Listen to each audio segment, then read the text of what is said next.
विद्यार्थी लोग, आज हम फिर 10th क्लास के लिए साइंस का कुछ टॉपिक देने जा रहे हैं जो आपको बोर्ड मॉडल में पूछने वाला है। साइंस के लिए 10th लेवल का साइंस में ही है कि फर्स्ट नंबर में देखिए 10th वालों जो बोर्ड की परीक्षा में शामिल होने वाले हैं उनके लिए इमल्सन क्या है, पहला सवाल रहेगा। आप भी उत्तर देके देखिए इसमें कितना आप उत्तर दे पाते हैं। फर्स्ट में इमल्सन क्या है। जब हम भोजन को खाते हैं, चबाकर जब आमाशय में निगलते हैं तो सबसे पहले जठर ग्रंथि द्वारा अम्ल गिरता है। उससे पहले तो लार भी गिरा, अम्ल गिरता है। अम्ल से भोजन हो जाता है अम्लीय।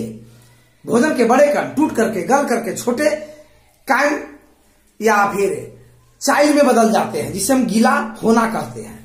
तो इस तरीके से फिर आगे जब भोजन बढ़ता है तो उस पर क्षार गिरता है, इसे पित्त के नाम से हम जानते हैं। पित्त होता है क्षारीय। तो इस तरह से भोजन का अम्लीय से क्षारीय होना इमल्सन कहलाता है। इसे कहते हैं भोजन से को अम्लीय से क्षारीय का होना। पहले अम्लीय होता है, इसके बाद होता है क्षारीय। इसी को हम लोग कहते हैं इमल्सन। हालांकि वोमिटिंग करने के बाद खट्टा तीखा गंध, खट्टे गंध HCl के कारण तीखा गंध पित्त के कारण आता है, जो उल्टा करता है उससे गंध निकलती है। हालांकि इनसे निकला हुआ यह गंध हमारे लिए फिर से उल्टी का कारण बन सकता है, दूसरों आदमी के लिए भी, परंतु ये शरीर के अंदर एक अमृत का काम करते हैं। इन्हीं से भोजन का पचना जारी रहता है। इसे कहते हैं इमल्सन। आपको याद हो गया। हम चाहे तो सब पर डिटेल घंटों तक कर सकते हैं, लेकिन बात यह है कि यहाँ पर हम लोग 2-2, 3-3 अंक के सवाल हल कर रहे हैं, तो जिस तरह इनकी जरूरी है उतना ही बात देना है। इमल्सन उसी को कहते हैं। चलिए दूसरा में आते हैं।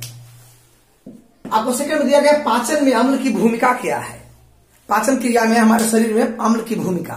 तो मनुष्य जब भोजन को ग्रहण करता है तो लार से मिलते हुए, लार भी तो अम्लीय ही होती है, और बॉडी में जाने के बाद में जठर ग्रंथि से HCl हाइड्रोक्लोरिक अम्ल निकलता है, जिसका सूत्र है HCl हाइड्रोक्लोरिक अम्ल। यह जो है संख्या में हालांकि 40 मिलियन तक होता है।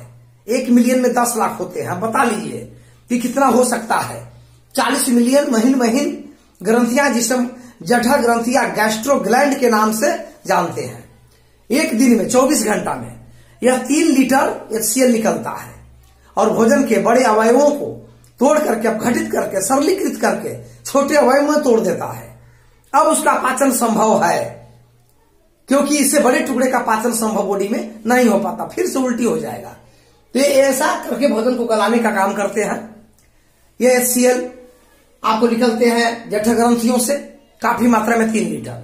तो अगर ये नहीं रहेंगे तो भोजन के बड़े टुकड़े गल करके छोटे टुकड़े में नहीं बदलेंगे, या इनका सरलीकृत नहीं होगा। और सरलीकृत होने के बाद ही भोजन को पचाया जा सकता है। उस पर एंजाइम तभी काम करेगा जब एसिड से, मतलब HCl अम्ल से उनकी अपघटन की क्रिया हो चुकी है। साथ में एक चीज और इनका काम होता है कि जो रोगाणु हम खा जाते हैं या बेकार चीज, जो पॉइजन वाला या पॉइजन या बॉडी के लिए कुछ हानिकारक पदार्थ है, उनको भी अपघटित करके नॉर्मल या उदासीन कर देता है, ताकि वह बॉडी पर खराब असर न करे। इसलिए HCl की सबसे मुख्य भूमिका हमारे बॉडी में पाचन के क्षेत्र में होती है। चलिए समझ गए। अब इसके बारे में नंबर 3 में आते हैं। ह्यूमन टॉन्ग, मनुष्य का जीव। मनुष्य का जीव पर अगर लिखने के लिए सवाल आता है तो मनुष्य के जीव के संबंधी में इस तरह से बातों को आप लिख सकते हैं।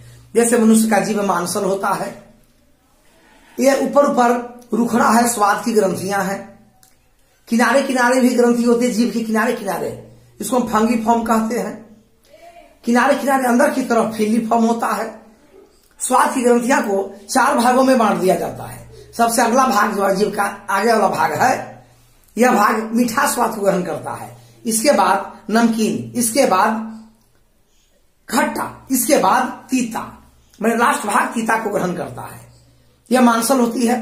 कुछ इसमें से फंगिफॉर्म, फिलिफॉर्म जो नाम बोले, ये ग्रंथियां म्यूसिन और पानी भी निकालती है, जिससे जीभ पर और मुंह में कंठ को गीला रखने के लिए, सूखने से बचाने के लिए ये सहयोग भी करते हैं।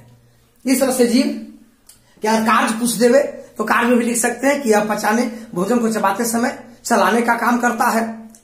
और साथ ही साथ इससे निकला हुआ म्यूसिन जल भोजन को या कंठ को गीला करने का भी काम करता है, मुंह को सूखने नहीं देता। साथ ही साथ इससे जो है स्वाद का पता लगता है, बोलने में हमारा स्वर अच्छा निकलता है जीभ के कारण से ही। तो जीभ पर वर्णन तो ऐसे बहुत है, लेकिन आपको 2-3 अंक के सवाल के लेवल से इतना बात आप जीभ में लिख सकते हैं। 2-3 अंक का सवाल रहेगा, इसका मतलब है नहीं कि 4-5 पन्ना लिखते चले जाएं, ऐसा नहीं होना चाहिए। परीक्षा में जो इतने अंक का सवाल होता है उतने हिसाब से उत्तर दिया जाना चाहिए। थोड़ा बहुत ज्यादा चलेगा, ज्यादा भी नहीं चलेगा, क्योंकि बाकी सवाल के भी तो उत्तर देने हैं। यह है ह्यूमन टॉन्ग। अब इसके बारे में उसके ऊपर लाल जो जीभ पर हमारा परत है उसको म्यूकोसा लेयर कहते हैं। म्यूकोसा लेयर कहा जाता है। इस तरह से जीभ का अध्ययन आप कर सकते हैं। अब 5-7 लाइन 8 लाइन में ऐसा वर्णन कर सकते हैं मैट्रिक की परीक्षा में। अब इसके बाद है ह्यूमन टीथ, मनुष्य के दांत का अध्ययन। दांत का अध्ययन कहलाता है डेंटोलॉजी। दांत के डॉक्टर को डेंटिस्ट कहते हैं। दांत की हड्डी डेंटिस्ट से बनी होती है। मनुष्य में 32 दांत माने गए हैं, अधिकतम मैक्सिमम 2 जबड़े में होता है, ऊपर जबड़ा निचले जबड़ा। ऊपरी जबड़ा के दांत फिक्स होते हैं, निचले जबड़े के दांत ऊपर नीचे आता जाता है, यानी चल जबड़ा यही है, चल जबड़ा ऊपरी है। 16 दांत नीचे होता है। दूध के दांत की संख्या 20 होती है, परंतु 6-7 साल के बच्चे के उम्र आने के बाद तक ये टूट करके झड़ते चले जाते हैं। नई दांत उगता है। दांत को 4 भागों में बांटा गया है, कृंतक, रत्नक, अग्रचवर्णक और चवर्णक, जिसे हम खास करके कह सकते हैं इंसीजर, केनाइन, प्रीमोलर और मोलर। दांतों की संख्या 21-23/21 के सूत्र से निकाल सकते हैं। और इसके बाद फिर जो है विद्यमानों का दंत सूत्र हुआ 21-23/21। दांत में पैरिया या कैविटी, जिसे खोनरा कहते हैं। दांत का हिलना, दांत में पीलापन होना, दांत में कनकनी, दर्द। 30-40 साल की उम्र आने के बाद में ऊपर का लेयर एनामेल छूटने लगता है। ये सब विकार दांत के हैं। दांत की सफाई नियमित करने से ये ठीक ठाक रहता है। दांत के टूथपेस्ट में कैल्शियम अवश्य होना चाहिए, जो दांत को मजबूत करता है। इस तरह से दांत की हड्डी डेंटिन के नाम से जानी जाती है। मेन पॉइंट आपको बता दिए। इतना बात 3-4 नंबर के सवाल में आएगा, 2-3 अंक में आएगा तो लिख सकते हैं। चलिए आगे बढ़ जाते हैं। लंग्स में डायफ्राम का कार्य। फिर लंग्स में फेफड़ा होता है। फेफड़े में एक यू के आकार का नीचे डायफ्राम लगा होता है।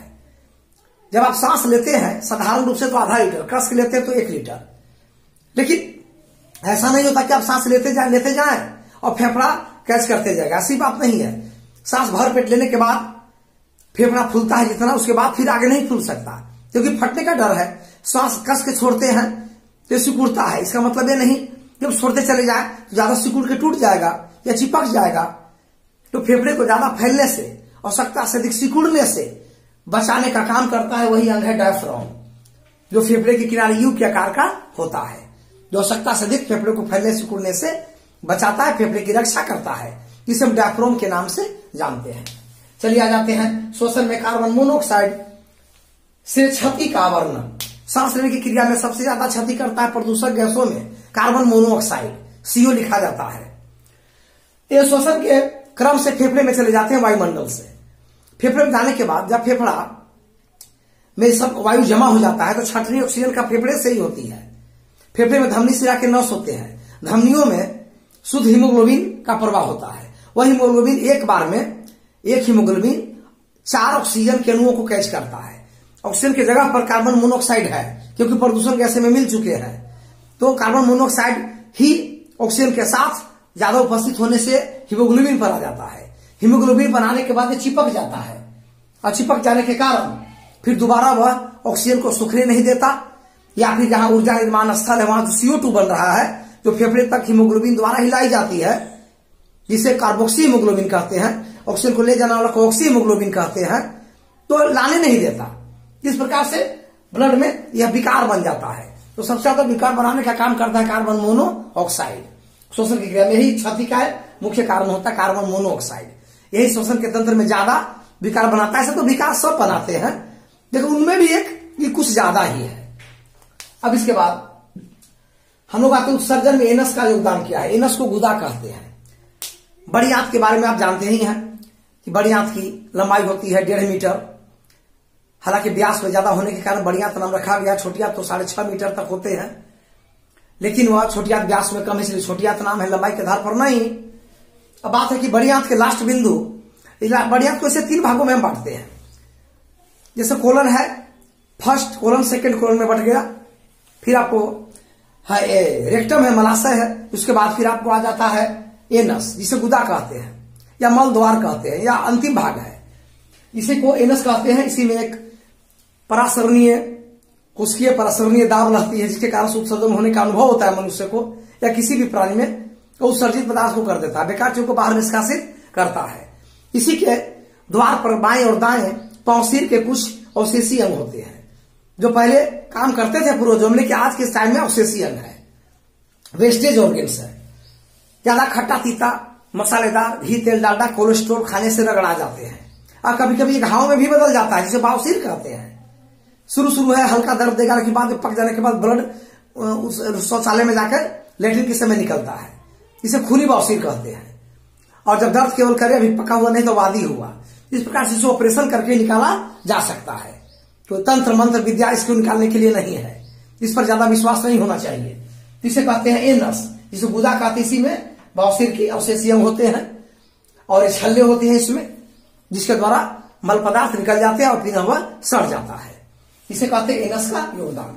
चलिए आते हैं फोटोकेमिकल रिएक्शन क्या है। प्रकाश रासायनिक अभिक्रिया, वह रासायनिक अभिक्रिया तो सूर्य के प्रकाश में ही संपन्न हो सके या प्रकाश में होता हो, उसे कहते हैं फोटोकेमिकल यानी रिएक्शन। जैसे इसको हम यहां पर दर्शा सकते हैं कि प्रकाश संश्लेषण की क्रिया के लिए आपको 12H2O जल चाहिए प्लस 6 CO2 प्लस पर हरित और प्लस सूर्य का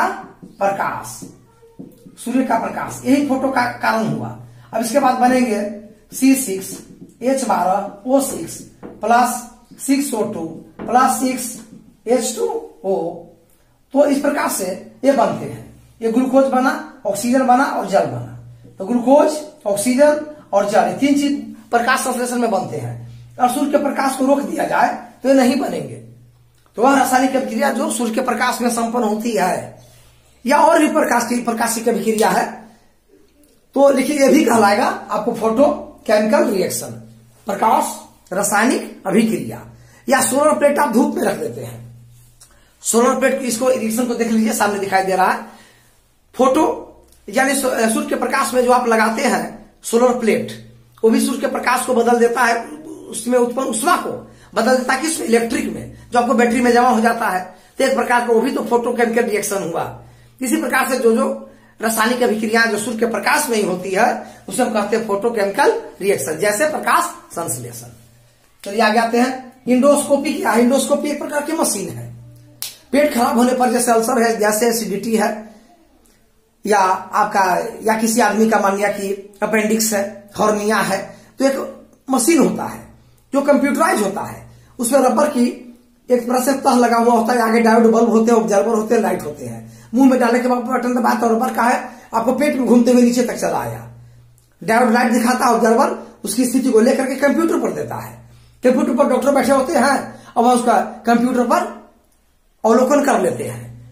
तो वह मशीन जो पेट में घूम घूम करके पाइप की तरह जाता है अंदर और पूरा फोटो को देख लेता है। दूरबीन की सहायता से भी डॉक्टर दिखाते हैं परिजन को कि देखिए पेट में यहाँ ये गड़बड़ी है। ऐसे मशीन को हम कहते हैं इंडोस्कोपी मशीन, जो पेट के आंतरिक भागों में अंधेरे में भी लाइट जलाकर ऑब्जर्वर से चित्र लेकर चित्रण करके दर्शाता है और रोगों की जांच करता है। इसे कहते हैं इंडोस्कोपी।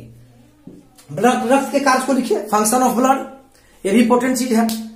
हमारे शरीर में रक्त के कई कार्य होते हैं, पॉइंट दे दे करके लिखना है। उसमें क्या लिखना है कि रक्त हमारे शरीर के सभी अंगों को जोड़ करके रखता है, क्योंकि हर अंग से गुजरता है, इसीलिए इसके हम संयोजकता कहते हैं, केवल बढ़े हुए त्वचा से बाल और नख को छोड़कर। दूसरा कार्य है इसी प्रकार से कि रक्त जो है पेशीय गति प्रदान करती है। नंबर 3 है रक्त शरीर के ताप का नियंत्रण करती है। 4 है बेकार पदार्थों को रक्त ही अपने अपने सोख लेती है, इसे लीवर द्वारा यूरिया में बदल दिया जाता है, किडनी द्वारा छान लिया जाता है। रक्त में अनेक पोषक हैं जो शरीर को समय समय पर प्रदान करते रहते हैं। और भी रक्त के कार्य हैं, रक्त में एंटीजेंस, एंटीबॉडीज, WBC जैसे एंटीबायोटिक सेल हैं जो रोगाणुओं को नाश करके रोगों की रक्षा करते हैं। इस प्रकार से रक्त के कई कार्य लिख सकते हैं आप। रक्त जो है हीमोग्लोबिन होता है जो ऑक्सीजन को ले जाता है ऊर्जा स्थल तक, और ऊर्जा स्थल में बने कार्बन डाइऑक्साइड को फेफड़े तक ले जा करके श्वास के माध्यम से CO2 को बाहर निकलवाने का काम करता है। इस प्रकार से रक्त के कारण से शरीर में लालिमा और चेहरा पर रौनक बनी हुई रहती है। रक्त से ऊर्जा का एक परिचायक है। इस प्रकार से ये रक्त के कई कार्य हैं। आप 2-3 अंक में इसको पॉइंट देकर के 7-8 बोल दिए, 8 कार्य को लिख सकते हैं। चलिए आगे आते हैं। ऐसे रक्त की पढ़ाई आप जनबे करते हैं, कहने की क्या जरूरी है कि रक्त की पढ़ाई एक दिन में पूरा नहीं होता। हम लोग क्लास करते हैं तो 1 घंटा के 3 दिन 4 दिन ले जाते हैं रक्त की पढ़ाई। रक्त के 4 ग्रुप होते हैं, ए बी और ओ। ऐसे कर करके पढ़ाई बढ़ते चला जाता है। रक्त में समझीनी, रक्त का रिएक्शन, बहुत सारी पढ़ाई है, हफ्तों लग जाते हैं। लेकिन फिर भी आपको लिखना है तो 3 अंक के सवाल में इस तरीके की बातों को याद कर सकते हैं। Function of blood. चलिए आते हैं, मेटल में संक्षारण क्या है? तो उपाय रसायन से दिया गया सवाल है। कोई भी धातु में संक्षारण क्या है? संक्षारण माने नमी, हवा, ऑक्सीजन, सूर्य के प्रकाश, हीट, गर्मी से जो उन पर विपरीत प्रभाव पड़ता है धातुओं पर, वे गलते रगड़ाते चले जाते हैं, वो संक्षारण कहलाते हैं। जैसे लोहा को रख दिया जाए तो ज्यादा नमी हवा के संपर्क में आने के बाद ऑक्सीजन और नमी हो वायुमंडल में तो जल्दी जंग लग जाता है। यह संक्षारण हुआ, जंग लगने के कारण वह नष्ट होने लगता है। तो इस प्रकार से जो जंग लगना है उसमें शोषीय भी क्रिया है, हीट तो नहीं बनती लेकिन उसका नाश होते जाता है। इसके लिए हम क्या करते हैं कि उस पर जस्तीकरण कर सकते हैं, जस्ता का लेप, तेल लगा सकते हैं, पेंट लगा सकते हैं, पानी से बचाव का उपाय कर सकते हैं। ये सब करने से नमी और वायु के संपर्क में जंग नहीं लगते धातुओं पर। या फिर मिश्र धातु बना देंगे तो जंग नहीं लगेगा, उसे अलाई कहते हैं। जैसे पीतल क्या है, मिश्र धातु, इसी प्रकार से ब्रोंज वगैरह। तो ये सब उपाय करने से मेटल में संक्षारण को रोका जा सकता है। इनके बाहरी कारकों से इनकी क्षति होना ही संक्षारण कहलाता है, इसे कहते हैं संक्षारण। चलिए आगे बढ़ जाते हैं। लेयरिंग क्या है? केना, दूब, ये सब आप घास का नाम जानबे करते हैं। एक घास खेत में एक जगह हो जाएगा, फैलते चला जाएगा और जहां जहां उनकी गांठें गीली मिट्टी में टच करेंगे वही जड़ निकल जाएगा और जड़ निकल करके फिर वहीं से नया पौधा बन गया, आगे बढ़ता चला गया। जैसे देखिए यहाँ पर दिखा रहे हैं, जैसे मान लिया कि यहाँ पर एक पौधा है, ये केना या दूब है, आगे यहाँ पर टच कर गया तो यहाँ पौधे निकल आएंगे, फिर आगे बढ़ गया, फिर यहाँ पर टच करेगा तो फिर यहाँ बढ़ जाएगा, फिर ऐसे टच कर गया यहाँ पर जड़ निकल जाएगा, फिर पौधे बन गए। हम काट भी दे तो मात्रिक पौधे से अलग अलग पौधे बन जाते हैं, जहां जहां गांठ टच करती है जड़ निकल आते हैं केना दूब में। तो इस प्रकार से आगे बढ़ते चले जाता, पूरे खेत में फैल जाएगा, मालूम चल जाएगा पूरा खेत आपका ढक गया। ऐसी सिस्टम है। अलैंगिक चरण है, अलैंगिक का कायिक कहते हैं, वनस्पति में अलैंगिक हो तो कायिक, तो उसी का भेद है लेयरिंग। चलिए आगे चलते हैं। फसल चक्र से क्या लाभ है? फसल चक्र, क्रॉप साइकिल, इसका मतलब कि 2 धान्य फसलों के बीच एक रबी फसल लगाया जाना चाहिए। 2 धान्य फसलों के बीच एक रबी फसल लगाने से यह होता है कि रबी फसल जैसे मसूर, चना या दलहन अनाज है, इनके जड़ के गांठों में राइजोबियम नाइट्रोमोनस नाम के नाइट्रिकारी जीवाणु होते हैं। ये जीवाणु ऑक्सीजन और नाइट्रोजन लेकर के नाइट्रेट बनाते रहते हैं जड़ में और इसी से अपना खाद बना लेते हैं, फर्टिलाइजर। इसलिए रबी में ज्यादा खाद देने की आवश्यकता नहीं है, बल्कि इनका नाइट्रेट बच जाता है। अंतिम में जब रबी कट जाता है तो वह नाइट्रेट धान में भी काम आ जाता है। तो 2 धान्य फसलों के बीच अगर भूमि को उपजाऊ बनाना है तो एक रबी फसल लगाना अनिवार्य है। इसी को हम फसल चक्र या फसल चक्रण या क्रॉप साइकिल के नाम से जानते हैं। चलिए यहां तक हो गया आपको। तो इस प्रकार से आपको यहाँ पर 13 सवाल दिए हैं मैट्रिक के साइंस का। मेन चीज है, ये भी एक साइंस का सेट है। तो 10th क्लास का साइंस का सेट हुआ, इसे हम यहां पर लिख सकते हैं 10th क्लास का साइंस सेट। तो दे सकते हैं यहां पर 10th क्लास का साइंस सेट। तो इसको आप याद करते रहिए, रिवाइज करते रहिए। फिर हम ऐसा सेट लेके मिलेंगे, फिर साइंस का अगला सेट फिर साइंस का रहेगा, जिसमें कुछ केमिस्ट्री और फिजिक्स से छांटे गए सवाल रहेंगे। धन्यवाद। लेकिन पूरा वीडियो को देखिए, पूरा वीडियो देखिए, देखने के बाद ही आप कुछ इसमें याद कर सकते हैं, अन्यथा संभव नहीं है थोड़ा सा देखने से।